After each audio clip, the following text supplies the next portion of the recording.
Hello दोस्तों, नमस्कार। आप सभी साथियों का स्वागत है आपके अपने यूट्यूब चैनल एक्सेस एकेडमी पर। आज की इस वीडियो में दोस्तों हम बात करेंगे उत्तर प्रदेश पंचायती राज विभाग की तरफ से सभी 75 जिलों के लिए 826 पदों पर निकाली गई ब्लॉक प्रोग्राम मैनेजर भर्ती के विज्ञापन से जुड़ी हुई डिटेल जानकारी के बारे में, जहां पर आपको इस वीडियो के माध्यम से जानकारी मिलेगी जिलेवार और कैटेगरी वाइज पदों की संख्या और शैक्षिक योग्यता, आयु सीमा, चयन प्रक्रिया, इंपॉर्टेंट डॉक्यूमेंट्स और सैलरी, क्या काम करना होगा चयनितों को, फॉर्म कौन कौन भर सकता है, आवेदन फॉर्म कैसे और कहां से भरे जाएंगे, A to Z जानकारी मिलेगी सिर्फ और सिर्फ एक ही वीडियो में। तो आप सभी भाई बहनों से निवेदन है कि वीडियो को बिना स्किप किए हुए अंत तक देखें, जिससे वीडियो में शेयर की गई सारी जानकारी को आप आसानी से समझ सकें।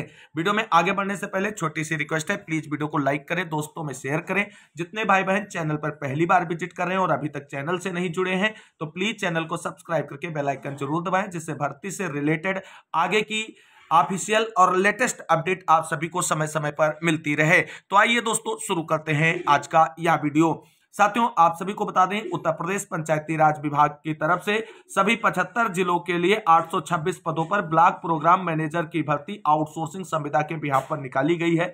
सभी 75 जिलों में ब्लॉक वाइज इनकी नियुक्तियां पूरी की जाएंगी। आवेदन की प्रक्रिया आज से शुरू हो चुकी है।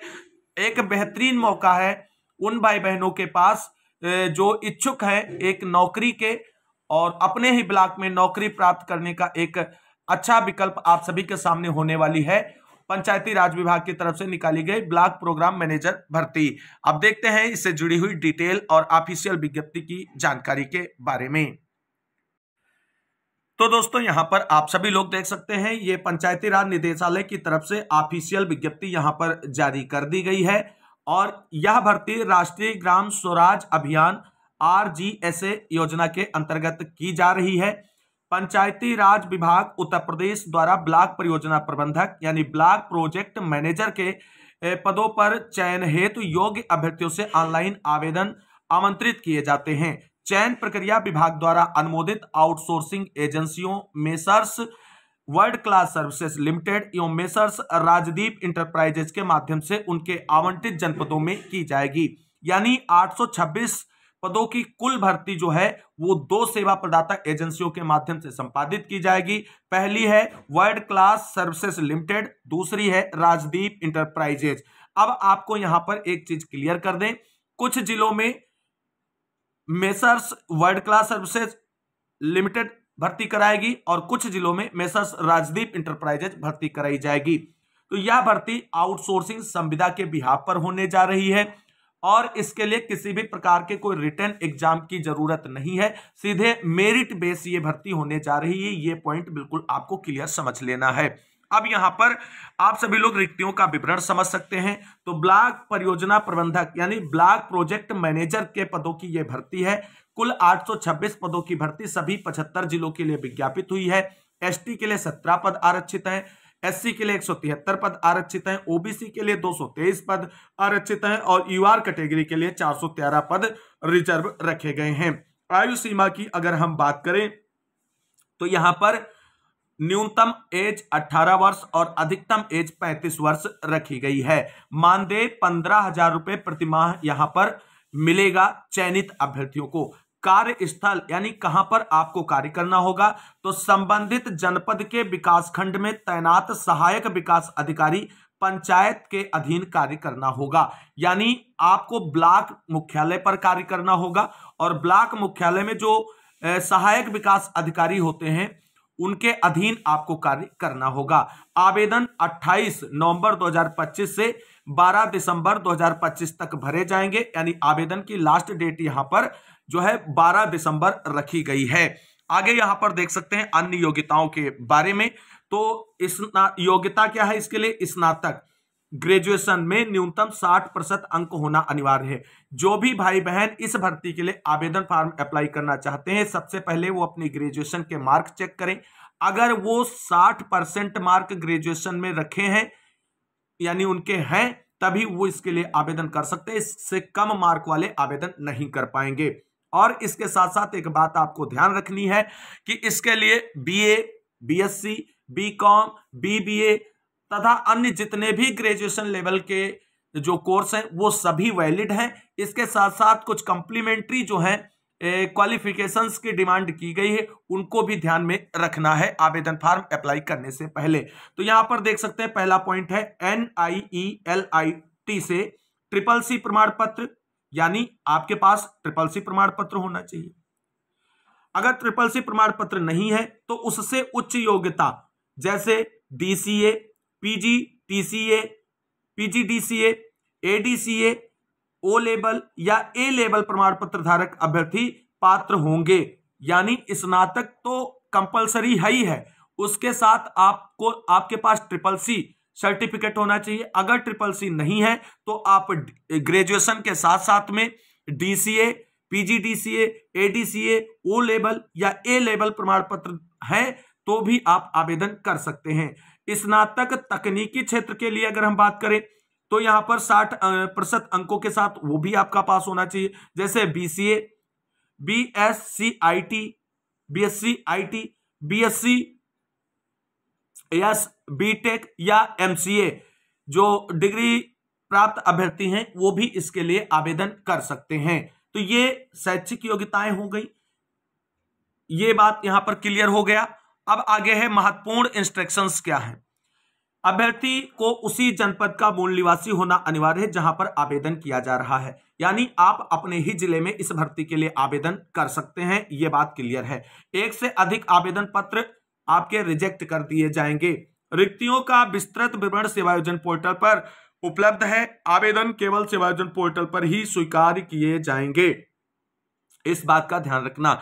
तो आवेदन सेवायोजन पोर्टल के माध्यम से होंगे, उसकी आगे की जानकारी भी डिस्कस करते हैं। अब हम बात करेंगे कि ये कुल तो पद हो गए और यहां पर कैटेगरी वाइज पद हमने देख लिए।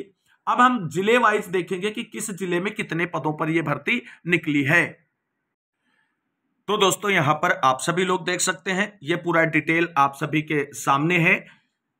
BPM जो भर्ती निकली है पंचायती राज विभाग की तरफ से, कैटेगरी वाइज और डिस्ट्रिक्ट वाइज डाटा यहां पर मेंशन किया गया है। ये कैटेगरी वाइज डाटा है, इसको आप सभी लोग चेकआउट कर लेंगे। हम जनपद वाइज और उससे जुड़ी हुई अपडेट बात करेंगे। तो लखनऊ में आप सभी लोग देख सकते हैं पदों की संख्या यहां पर मेंशन कर दी गई है। कुल 8 पद विज्ञापित हुए हैं, यानी एक ब्लॉक में एक पद निकाला गया है, ऐसे आप इस बात को समझ लीजिए।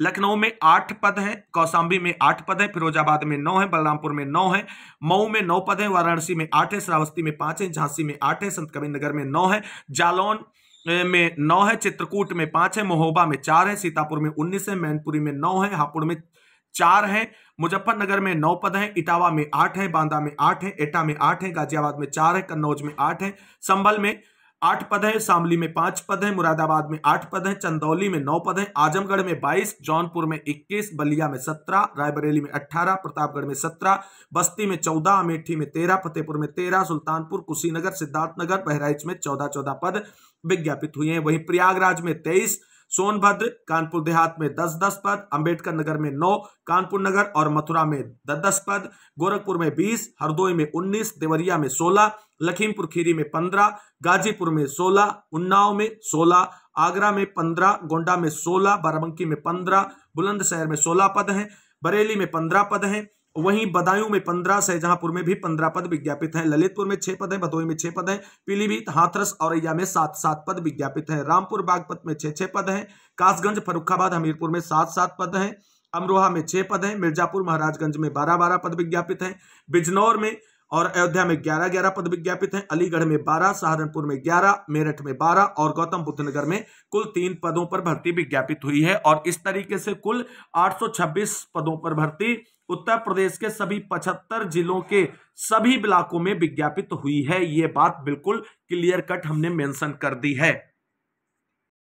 तो दोस्तों अब आगे की डिटेल पर बात कर लेते हैं। तो आपने जिलेवार और कैटेगरी वाइज पदों की संख्या का डिटेल देख लिया, शैक्षिक योग्यता, आयु सीमा देख ली, चयन प्रक्रिया क्या होने वाली है। तो आप सभी को बता दें, सबसे पहले आप सभी लोग सेवायोजन पोर्टल के माध्यम से आवेदन करेंगे। जितने भी आवेदन आएंगे उन आवेदनों को शॉर्टलिस्टेड किया जाएगा रैंडम लिस्ट के बिहाफ पर, और उस रैंडम लिस्ट में शामिल अभ्यर्थियों की डीबी कराई जाएगी और डीबी पद के सापेक्ष 3 गुना अभ्यर्थियों को बुलाया जाएगा और उसके बाद डीबी संपादित कराई जाएगी। डीबी होने के बाद फाइनल मेरिट लिस्ट जो आएगी वो टॉप टू बॉटम आएगी और जिसकी मेरिट सबसे अधिक होगी उसी का चयन यहां पर होगा। तो ये पूरी चयन की प्रक्रिया है और फाइनल मेरिट लिस्ट में अंतिम रूप से चयनित अभ्यर्थी को ज्वाइनिंग दे करके नौकरी पर रख लिया जाएगा। अब इंपॉर्टेंट डॉक्यूमेंट्स कौन से रहने वाले हैं, सैलरी की जानकारी आपको मिल ही गई है। तो इस भर्ती में आवेदन फॉर्म अप्लाई करने वाले सभी भाई बहनों के लिए आधार कार्ड तो मस्ट ही है, जाति निवास प्रमाण पत्र ओबीसी एससी एसटी भाई बहनों के लिए है और निवास प्रमाण पत्र सभी के लिए है। इसके साथ साथ एक वैलिड ईमेल आईडी, एक वैलिड मोबाइल नंबर आपके पास होना चाहिए। कक्षा 10 के अंक पत्र और प्रमाण पत्र, कक्षा 12 का अंक पत्र और प्रमाण पत्र, ग्रेजुएशन का अंक पत्र और प्रमाण पत्र, इसके साथ साथ कंप्यूटर से संबंधित जो भी आपने कोर्स कर रखा है उसका भी प्रमाण पत्र आपका होना चाहिए। और सेवा योजन पोर्टल की जो आपकी आईडी बनेगी आवेदन फॉर्म अप्लाई करने के लिए, उसमें इस भर्ती से रिलेटेड सभी शैक्षिक योग्यताएं एड ऑन होंगी, तभी यह भर्ती आपकी आईडी पर शो होगी और आप इसके लिए आवेदन फॉर्म अप्लाई कर पाएंगे, वरना ये भर्ती आपकी आईडी पर शो नहीं होगी।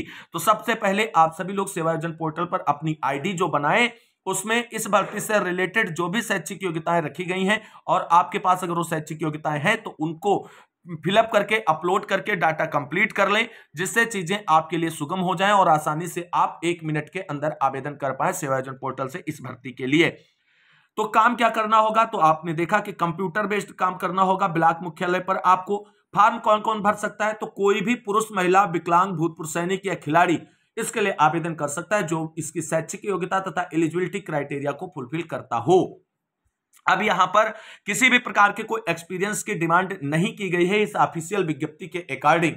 बाकी जब आप सेवा योजन पोर्टल पर आवेदन करने जाएंगे तो आप सबसे पहले चेकआउट अवश्य कर लें उसकी रिक्ति के विवरण से कि किसी प्रकार के कोई एक्सपीरियंस की डिमांड अगर की गई है तो वो भी क्राइटेरिया आपको फुलफिल करना होगा। अब आवेदन कैसे भरना है, तो ये भर्ती आउटसोर्सिंग संविदा के बिहाफ पर है और उत्तर प्रदेश में जितनी भी आउटसोर्सिंग संविदा भर्तियां निकलती हैं उन सभी भर्तियों के लिए आवेदन की प्रक्रिया सेवा योजन पोर्टल के माध्यम से की जाती है। तो सबसे पहले आपको सेवा योजन पोर्टल या रोजगार संगम को गूगल के सर्च बार में सर्च करना है और वहां से जो पहली लिंक आपके सामने आएगी रोजगार संगम के नाम से, उसको क्लिक करेंगे, वहां पर इंटरफेस खुल जाएगा सेवा योजन पोर्टल का। और उसके बाद वैकेंसी अगर आपको देखना है तो जो 4 कॉलम इस तरीके से बने होंगे उसमें सेकंड वाले column outsource jobs and private jobs वाले ऑप्शन को क्लिक करेंगे और सारी भर्तियां जो इस समय चल रही हैं उत्तर प्रदेश के अंदर वो आ जाएंगी और अपनी भर्ती आप देखने के लिए सबसे लास्ट वाले पेज पर जाएंगे और वहां से पेज बाय पेज बैक होते आएंगे इस तरीके से और आपको सभी भर्तियां दिख जाएंगी। सभी 75 जिलों की भर्तियां विज्ञापित हो चुकी हैं सेवा योजन पोर्टल पर। आज शाम 5 बजे से आप इन भर्तियों के लिए आवेदन फॉर्म अप्लाई कर सकते हैं और नौकरी पाने का एक मौका आप सभी के पास है, उसे आप आसानी से कंप्लीट कर सकते हैं। तो कुल मिलाकर के इस भर्ती से रिलेटेड सारी जानकारियां हमने एक ही वीडियो में कंपाइल करके आपको प्रोवाइड करा दी हैं। अब फिर भी अगर कोई डाउट कोई क्वेरी आपके मन में है तो कमेंट बॉक्स में अवश्य ड्रॉप आउट करें और जो इस वीडियो में हमने जिलेवार पदों की संख्या का डिटेल मेंशन किया है उसको अगर आप प्राप्त करना चाहते हैं तो इस वीडियो के डिस्क्रिप्शन बॉक्स को ओपन करें, वहां पर हमने टेलीग्राम चैनल का लिंक दे दिया है, उसे ज्वाइन कर लें और वहां पर वो पीडीएफ आपको मिल जाएगी या टेलीग्राम ऐप पर सर्च करें स्टडी विद डीएसएल जी और वहां पर ज्वाइन हो जाएं। हर भर्ती से रिलेटेड छोटी बड़ी अपडेट ऑफिशियल जो सही होती है वो आपको वहां पर हम डिस्कस करते हैं, तो वहां पर भी सभी भाई बहन अवश्य जुड़ जाएं। फिलहाल इस वीडियो में कंप्लीट जानकारी के साथ इतना ही, मिलते हैं एक और नई वीडियो में, तब तक के लिए सभी भाई बहनों को जय हिंद, जय भारत, वंदे मातरम।